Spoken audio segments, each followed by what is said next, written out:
بعضیا انقدر ناجوان مردن میرن میگن باشه ما رو موضوع امام زمان کار میکنیم، بعد رو موضوع امام زمان یه جوری عقیدتی عاطفی صرف کار میکنن و طرف رو منتظر امام زمان میکنن که آدم به قیافه این منتظر معتقد محب نگاه میکنه، میبینه تمام گریه‌هاش برای اینه که امام زمان من به ظهور کاری ندارم، شما رو یه گوشه‌ای ببینم، حالا قربت شما به من چه ربطی داره، حالا شاید خدا نخواست قربت شما رو برطرف بکنه، مهم اینه که من دلی خنک کنم، جگرم حال بیاد از دیدن شما. راستی کجا شما نماز میخونیم و بیایم پشت سرت نماز بکنیم، ول کن حالمو. مناجاتاش اینه.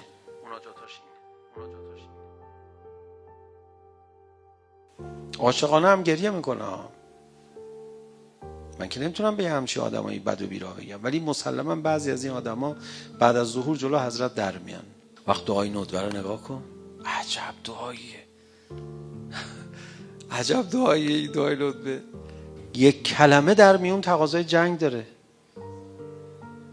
یک کلمه در میون تقاضای درگیری های حضرت رو داره، بعد آخرش هم دیدار میخواد. ببین چقدر سیاسی. متا ترانا و نراک و قد نشرت لواء النصر ترا اترانا نحف بک و انت تعم الملأ و قد ملأت الارض عدلا. آقا ما نفهمیدیم این دیدار اصل یا فرج؟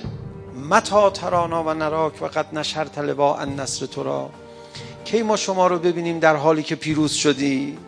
شما پیروزی الان میخوای یا دیدار؟ تکلیف خودت روشن کن.